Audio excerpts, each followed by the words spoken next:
Magnuson with the closing bell for Monday, April 17th. If you missed me and my mic was muted, my name is Riley Magnuson, filling in as solo host today. Typically co-host Jeff Dawson. Bowling night on Monday nights, I believe, or some other pressing busy issues. But you're stuck with me for this beauty of a day, at least around the country in some parts. It is not a beauty of the day here in Northern Illinois. It is actually really nasty. If you saw the White Sox game get canceled, it is because there was snow on the ground this morning, and it is still disgusting out. So we're going to pretend that we're somewhere else warmer in the country, because I know there is those spots out there. So going to keep this short and sweet, as we typically do on these solo shows. But checking in because we've got two NBA playoff games tonight, one of them with a pretty big spread, and then another one later on the evening that should be a very good one. Could be a very good series there. We've got plenty of a handful of MLB games, one already in the tank, and then two that are postponed here in the Midwest, Chicago and Detroit, I believe. And then I was just looking through, and I don't think there's any other issues. Maybe a couple that are a little chilly, but that's about it. There are some NHL playoff games on tonight, but I am not your man for NHL, so I unfortunately cannot help you. If you had any thoughts on NHL games, throw them in the comments. And I'll bring them up for you. But I am clueless there. I am waving my pom-poms and watching as a fan, because I do not know what the hell I'm talking about there. But I do love watching it, so I am excited to see what people's thoughts are, what the ECSI crew is. If you missed Jeff and Andrew McGinnis' show before this show, I imagine, as I missed it, but I imagine they talked extensively about the games tonight, as well as some of the games that might be tomorrow or Wednesday as well. So if you missed, if you're looking for NHL action, go check that one out. I'll excuse you for this one, because I cannot help you with any NHL action. As far as the weekend is concerned, obviously some solid NBA games over the weekend. The Lakers take the 1-0 lead yesterday. Giannis misses most of the game yesterday, and the Heat take the lead in that one. Do believe he is probably going. I shouldn't say probably, but a good chance he is back for Game 2. Ja Morant does not look as promising for the Grizzlies, but obviously over the last couple of years, the Grizzlies have managed to tread water, if not better than tread water, without Ja Morant. So they might be okay, but obviously need a big Game 2 to even that series up there. You missed the golf tournament. 3 playoff holes in the RBC. Matt Fitzpatrick on the third and final playoff hole with a beauty of a shot finally takes down Jordan Spieth. Spieth with 2. If you had any outright action on Spieth and not Fitzpatrick, my condolences go out to you. Spieth had 2 chances on the first and if not the first, second playoff hole, it was 2 out of 3 chances. If it wasn't the 18th, it was the first and second playoff hole. But anyways, if you missed it, go back and watch it. He just missed a couple of putts to take advantage or take the tournament outright. And if you give Matt Fitzpatrick too many chances, he's going to grind you out eventually and make birdie eventually, and that's exactly what happened. So that was an exciting one there. Patrick Cantlay was one of the thoughts I had, and he was, I don't remember if he finished 3rd or 5th or whatever it was, but he was in the mix as well. So moving right into it, we'll kick things off in the NBA tonight. Hello, Connor. Thank you for stopping by. You've been a consistent follower here these last few weeks, so many thanks to you. Glad to see you back here, as always, again here tonight. Let's kick things off in Philly tonight. Nets and Sixers. Sixers -10 is the line that I'm seeing right now. This one is up from, I believe, 7 as the opening number. It is majority of money on Philly, from what I understand. Not a crazy lopsided, but I think if you're jumping into this one, it is a little inflated now. I'm not going to tell you to jump in on the Nets here, but it is an inflated price, and despite the 20-point game in the first one, at some point this Nets team is probably going to put up some type of fight. Whether it's tonight or not, I don't know. Maybe it's at home for one of these, game 3 or 4. I'm going to maybe take my my money elsewhere and stay away from this one. If the Nets do put up a good fight, not saying they win, but keep this one close, then I'll feel like I missed the boat a little bit. But if they don't, and this is a 15-point, 20-point win for Philly again, I'm probably going to take a swing either game 3 or 4 on whatever the Nets spread is. Not saying they're going to win any of those games. I could see the Sixers sweeping this series easy. Do think the Nets are going to cover at least 1 or 2 games here and put up a nice fight in a couple of games. Doesn't mean they'll win. And again, not saying that's tonight, but if you're looking for Sixers action, you kind of missed the boat on a reasonable number. This one is inflatable. This one at 10 points, especially after they just won by 20.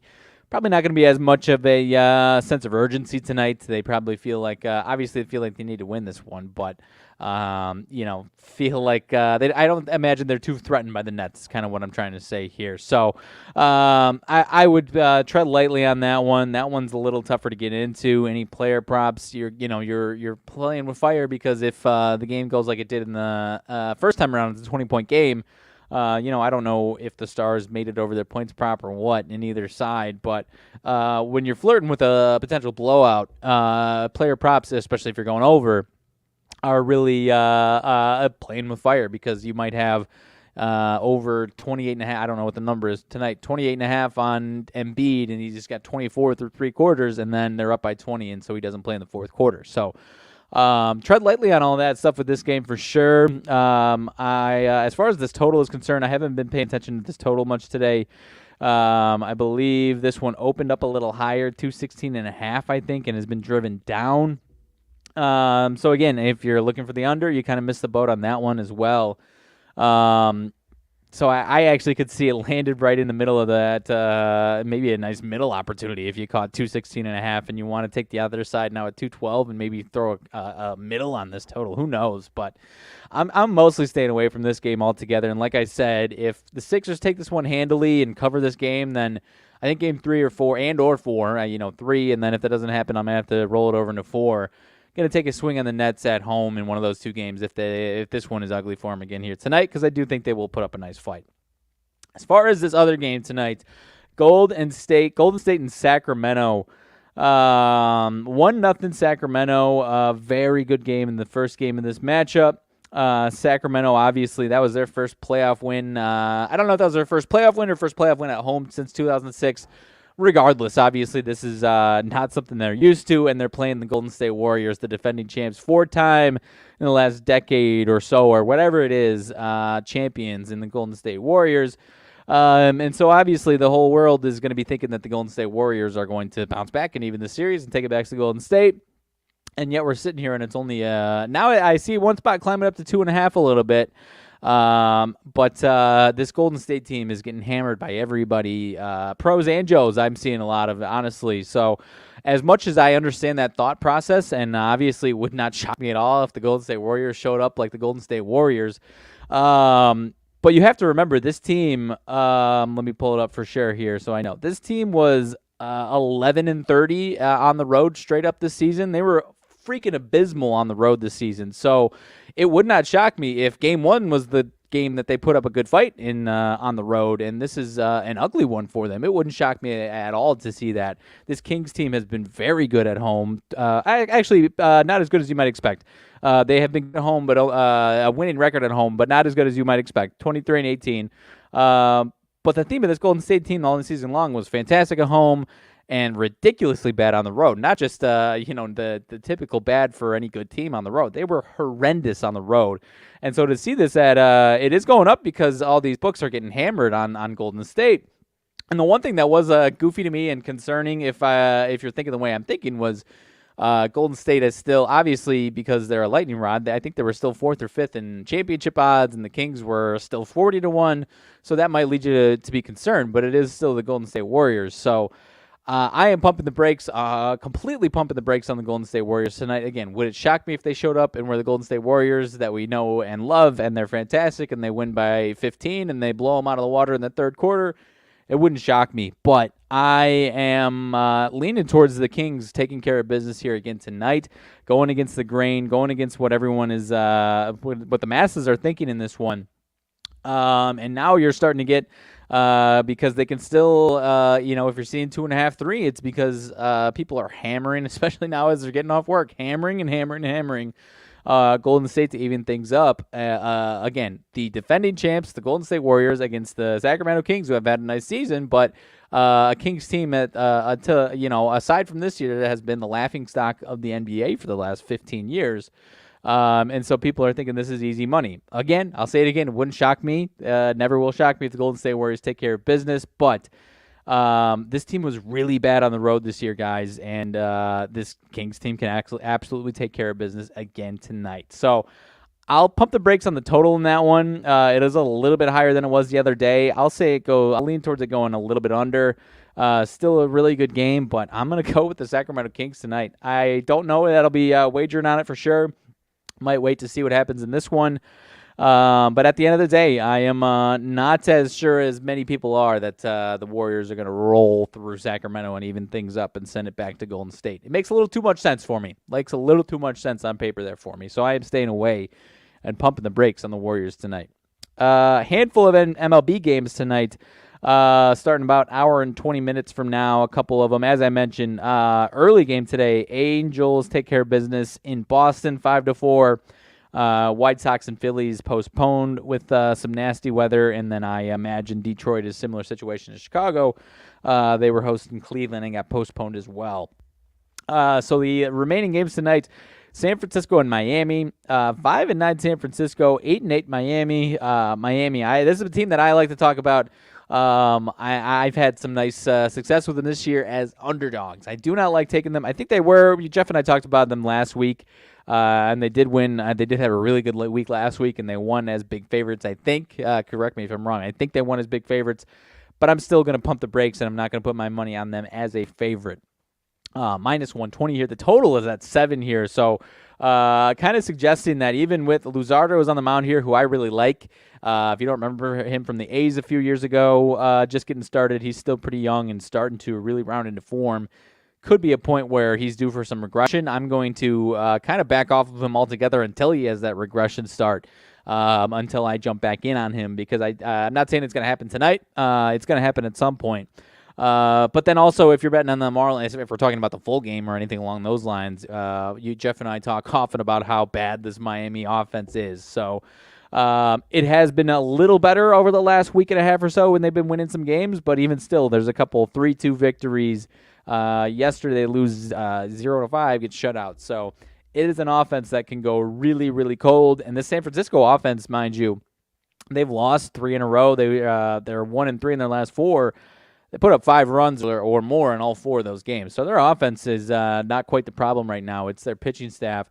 So with you've got Logan Webb on the mound tonight, who has actually not been fantastic, probably in a spot where he is due for I'm going to double-check what his recent starts have been, but I imagine he's kind of in a spot where he's due for a nice one. Only 1 earned last time out, but it was 3 unearned runs, so 4 runs allowed total. Over 6 innings against the Dodgers. He hasn't been, hasn't been terrible, but hasn't been good. Logan Webb, that is, and certainly not where he was each of the last 2 years. So if you're a Logan Webb fan, you're probably kind of licking your chops at some plus money tonight with him.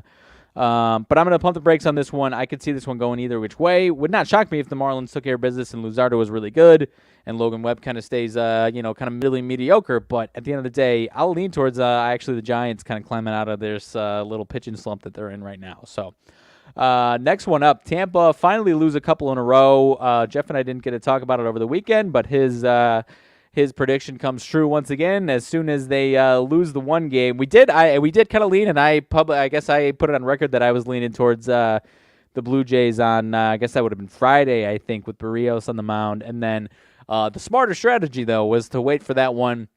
If they lost that, to bet against them again the next day, because oftentimes when you have streaks like that, good or bad, when they come to an end, it typically happens twice in a row, and that's exactly what happened. The 3-6 loss on Friday, followed by the 2-5 loss on Saturday.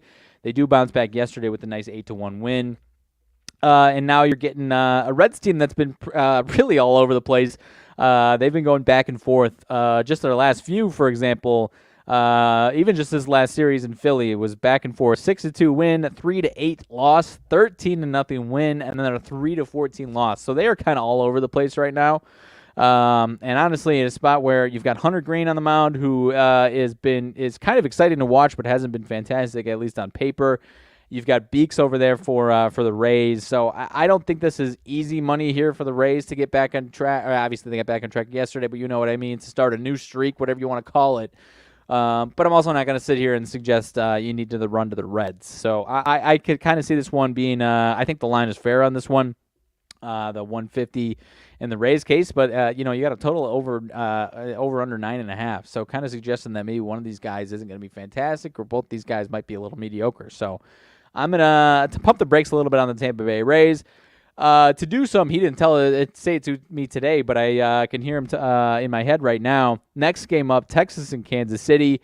One of his other favorite rules, Jeff, that is that I think this year hasn't been put to the test as much, maybe one time, but this would be a huge test for it. Texas and Kansas City. The big rule that was very profitable last year, the team that has to travel on the Sunday night game, Sunday to Monday. In last night's case, Texas, they win last night in Houston. Texas beats Houston 9-1. They on the road yesterday, now still traveling now Monday to Kansas City. But obviously, as I said, it's put to the test. They've got DeGrom on the mound versus Jordan Lyles against the Kansas City Royals. So would it surprise me at all if Jacob DeGrom is vintage DeGrom and the Rangers win 3-0? Absolutely not. But you should absolutely be pumping the brakes on this one. This is not free Jake DeGrom money, at least if you believe in that rule, which is very, very successful. Again, I'm not suggesting you run to the window and hammer the Royals in the money line. I'm not suggesting that because Jordan Lyles, former Ranger in his own right, actually just pitched against the Rangers last week, I think. He could give up 6 runs in his own right. So I don't think that's going to happen necessarily. I think this one could be really close, and it's going to be interesting. But at the end of the day, I guess what I'm trying to say is it's not free money with DeGrom on the mound here, contrary to what you might think. It is pretty reasonable to get into this action with DeGrom if you wanted to. Run line minus 130. First 5, you could get plus money on minus 1.5. I would not do any of that. Again, not suggesting you run to the window with Kansas City. But pump the brakes because this is what this rule or whatever you want to call it situation has been fairly true. Obviously, this is one where you might chalk it up as a tough one to get this rule to the window. But again, it's certainly one where I would not be touching DeGrom or the Rangers in this one. So we will have to check in tomorrow and see how that one goes. Arizona and St. Louis. St. Louis started to play a little bit better after a rough start. Arizona, on the other hand, kind of a little bit rougher week after a nice start. 9-7 Arizona, 7-9 St. Louis. St. Louis still trying to get going though. St. Louis with Flaherty on the mound. Flaherty has been. I haven't been able to watch him too much, but on paper he's been good. I know. He's got 3 starts. Only 2 earned runs in each of his last 2. First one was a 5-inning no-hits shutout. Did give up 7 walks. Second start gave up 6 walks. Last time out, 5 1/3, 5 hits, 1 earned run, another unearned run, a home run, a walk, and 6 Ks. So actually a lot better last time out. You've got Merrill Kelly on the mound for Arizona, who still kind of getting rolling. He was really good actually against the Brewers. He gave up 1 hit, and it was I believe it was a 3-run home run. Had a few walks in that game. So still, these guys still trying to get their form and feet wet underneath them. Cardinals in this one, minus 142 on what looks like the full game and the first 5. I don't want to say I almost want to say that value is on Arizona because this is a good matchup. I do kind of feel fairly, I don't want to say confident in the Cardinals. I will lean towards the Cardinals being the winning side in this one. Again, if you think Merrill Kelly and the Diamondbacks have some value at plus money, I can understand that one for sure. I would have respected a little more if it was a closer line on this one, just because both these pitchers are pretty good when they're off and rolling. 8.5 as the total kind of suggests that it's not going to be a classic pitchers duel both ways. So I'll stay away from it, but this one could be a good one, and I'll lean towards the Cardinals, maybe a 4-3 type game or something like that, or even 5-4 or something like that. Toronto and Houston could be a good one tonight. Gozman and Javier. Toronto actually the favorite right now. I believe this one opened minus 110, so kind of a pick 'em. Total is 8 right now, and as I mentioned, Gozman on the mound for Toronto, getting the favorite look as we see it now. 10-6 Toronto, they've been good. Offense quiet yesterday after winning the series against the undefeated Rays, so that's obviously nice to see. Houston's been going back and forth. They've been kind of their offense has been back and forth on top of their pitching as well. So they've been a little weird so far. Obviously 7-9, still one of the favorites to win the entire thing. But obviously Houston at home, you would like to see a little. You would like them to be outright favorites pretty convincingly here. So I'm gonna pump the brakes on the Astros here again tonight. I could see this one going either way. Wouldn't surprise me. I do really like Christian Javier. But at the end of the day, this one seems a little funky to me. Not saying it's easy money for the Blue Jays either, but I'm gonna stay away from this one altogether. Pittsburgh and Colorado is a goofy one, 100%. Hill and Freeland. Kyle Freeland is about as due as anybody for some regression here, but obviously it's tough to jump all the way in on Pittsburgh on the road in Colorado when you got Rich Hill on the mound. So, and again, I'm not suggesting it's going to go flying over on the 11.5. Rich Hill could put together a fantastic start tonight for all I know. So I'll lean towards Pittsburgh being the right side on this, just with the thought of have to see some regression from Kyle Freeland. Rockies are on a little bit of a not a little bit. They are definitely in a slump right now. In the standings, outright standings, they've lost 5 in a row.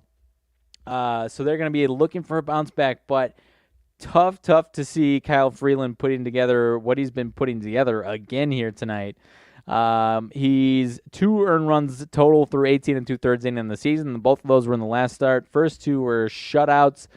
I do think we're going to see some runs put up from Pittsburgh. I don't know if it's going to be the long ball or what, but we might see a nice carousel around the bases tonight for Pittsburgh. But again, I'm not jumping all the way in on Pittsburgh. You might like Pittsburgh's team total. I can check that out, what that is. But you got Rich Hill, who's going to be all season long, as long as he's got a job, is going to be all over the place. First start, 3 hits, 3 earned runs. Second start, 8 hits, 7 earned runs against my White Sox. And then last time out, 6 innings, 5 hits, 2 earned runs, 1 homer, 2 walks, no Ks. So he's going to be all over the place. If you're doing anything in this one, I'd be most comfortable checking out, and it's probably going to be a significant amount. Pittsburgh to get a touchdown, you might have to do some line shopping if you want to get plus money. I don't like, from the mouth of Jeff Dawson, don't like to get the minus 110, 120 on a team total like that, but I would feel pretty confident in saying Kyle Freeland's due for some regression here tonight. Let's see. Cubs and Oakland. Oakland, I typically am not going to find too much interest there unless I think it's a glaring spot for them to make a statement. Not sure what to expect out of this one tonight with Wes Necky on the mound for the Cubs. Cubs have been solid, but a lot of teams, whether AL Central, NL Central, have some goofy trips out west. They've already taken 2 out of 3 from the Dodgers, so this series could get a little goofy for them here in Oakland, with Oakland looking for some wins. They've lost 4 in a row. Again, not sitting here suggesting tonight is the night that the Cubs are going to drop one. They've got this is the first of 3 in Oakland here tonight. They've got one tomorrow night and another one Wednesday afternoon. So I'll say Oakland gets at least one of these, if not 2 of them, honestly. So I'll wait to see what happens tonight. And if the Cubs win tonight, you might be seeing the A's on my card each of the next 2 days, and unless they win tomorrow, and I'm getting the winning ticket tomorrow in there and taking my money and running. So that's where my thoughts are with that one. So I'm going to pump the brakes on that Cubs and Oakland series, at least for today, and revisit it tomorrow. Milwaukee and Seattle. You've got Burns against Flexen. Interesting pitching matchup here. Flexen has not been very good, or at least last start I know it was really rough. First 2 were pretty good, at least on paper. But last game, I think we kind of correctly, maybe I'm thinking of somebody else, but kind of correctly predicted some regression there. 2 1/3, 10 hits, 8 earned runs against the Cubs last time out. First 2 starts, 4 innings, 4 hits, 1 earned, 5 innings, 2 hits, 2 earned. So the first two were good. He's a guy though that, as we've seen over the last decade or so, when the numbers come out, the analytics come out, not good third time through the rotation. So why you see the 4, 5, 6 innings pretty often with him. He gets the short leash coming through the third time through the rotation there. So the late innings, if you're thinking he's due for a fantastic start, you're much safer picking the first 5 as opposed to the full game with Seattle. Not saying that is the move to make tonight. Just saying if you like flexing in any spot in the future, and he's due for a bounce back or something like that, it would be the first 5 innings that I would suggest. Tonight is a tough case though. Because I think he could be due for a couple rough starts, but you've got Corbin Burns, who was not very good his first 2 starts out, was fantastic last week against Arizona. First 2 starts, total of 10 runs allowed at Chicago, home against the Mets. Bounced back with 8 innings, 3 hits, no runs, no walks, 8 Ks against Arizona. I feel pretty good saying he's going to do that, something similar to that effect tonight. Seattle has been playing a lot better. They've won 4 in a row here. Took care of business against Colorado. Offense was good in the first 2 out of 3 games. I would be nervous about the Seattle offense here tonight at home, even against this against Burns here in this Brewers team. The total on this one, 7.5. It's tricky. I'm just not sure what to expect out of Flexen in this one. You might get a nice Flexen bounce back, and like I said, the first 5 is a really low scoring game. I don't want to necessarily lay the run line in case this is a 2-1 type game, but I would feel pretty confident saying Burns has got another really good start in him tonight. Strikeout prop up 7.5. Not saying dive into that necessarily, but I do kind of like this Brewers squad to take care of business tonight. Again, not handily, but I definitely lean towards the Brewers taking care of business. Tough to get into it, though, unless you really think if you think Flexen is due for another terrible start, then obviously you can kind of attack this one a little aggressively. But wouldn't surprise me if he bounces back for a nice first 5 innings at least there. So Atlanta, San Diego, last 2 games, both pretty good. Atlanta, San Diego, the home team for this one, 8-9, still trying to get their feet underneath them. Atlanta 12-4. They are off and cooking. Fried versus Weathers. Both guys have been pretty good so far. Fried certainly has been good. Weathers usually a little shorter leash. His first 2 starts, only 5 innings each, so probably going to see something similar. That's typically what you get from him. Another guy like Flexen, third time through the lineup, a little sketchy as far as they typically like to yank him. After that 5 innings, right about the time where he's going to see that third lineup for the third time through there. Fried has been this is actually only start number 2 for Fried. I forgot he went down on a little IL stint. 3 1/3 innings, the first time out, 4 hits, 1 earned run. So coming off of this, I think it's a 10-15 day stint on the IL. I would pump the brakes on Fried. I could see him being fantastic. I could see him being a little rusty. Really don't know what to expect there, and again, honestly, could see some regression from Weathers. And this is kind of like that blueprint of what you had with Flexen. 2 starts similar to that through 5 innings. Third start rough. I might even lean towards the over 8.5 in this one. I don't know what the weather and the wind is looking like in this one. Might even be blowing some decent wind in this one. So I'm going to lean towards over 8.5 for the game total here. Let me check the team totals, 3.5 and 4.5. Not really getting plus money anywhere, at least from what I see. So I'm gonna lean towards the 8.5 on the Atlanta San Diego game there. To close things out, Mets and Dodgers. Peterson versus May. May has been good so far for the Dodgers. Another guy that doesn't really go too deep. I guess he's had some really good starts. 7 innings, 3 hits, no runs his first time out. Then 6 innings, 2 hits, 1 earned run, and then 5 1/3, 2 hits, 2 earned runs. So typically a guy is same story. Not to sound ad nauseum here, but another guy third time through the lineup typically gets a shorter leash.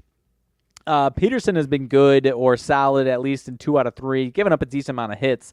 In that second start, it finally kind of bit him in the butt. 5 earned runs in his second start, only 1 earned run, 2 earned run in his first and third start. The Mets have lost all 3 of those. Not really his fault in the first and third one. Lost outright 2-1, 4-2. So kind of up in the air what you're going to see from Peterson. This Dodgers team, obviously 8-8. They've been kind of treading water so far. I've been going back and forth for the most part. Mets have won 4 in a row, last 3 in Oakland, so kind of took advantage of obviously a weak team there. Offense, 4 runs, 4-3 win, 3-2 win the last 2 days. So not really sure what to expect out of this one. I could see, I don't want to sit here and predict a May regression third start or third or fourth start like I was with the other 2 guys that are 5-inning guys.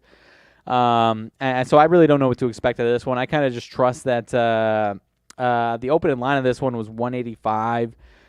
So I will lean towards the Dodgers, especially at home. Again, 8-8. They're coming back home.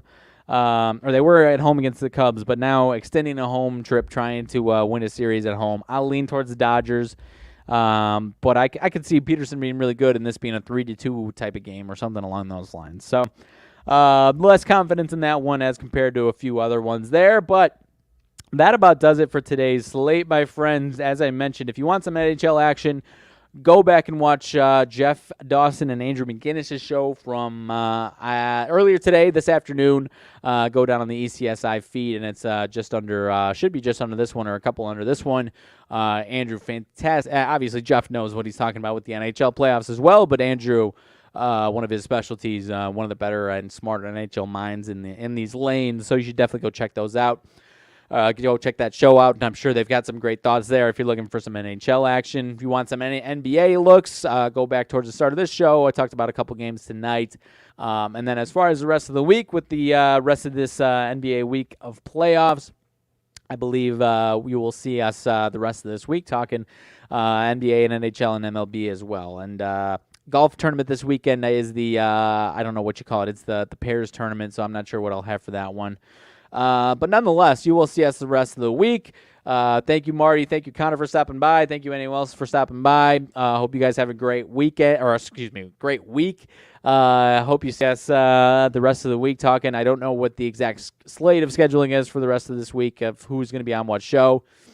But I know there will obviously be some shows with what's going on. So best of luck tonight with whatever you do. Tread lightly on a few of these, goofy spots. The game tonight is going to be interesting. Do your research. If it smells, it's probably a reason why it smells. So without further ado, I will get out of here. Best of luck. Jesus goodness. Gamble responsibly. I'm losing it at the end of the show here. And we will see you the rest of the week. Thank you, everybody, for stopping by.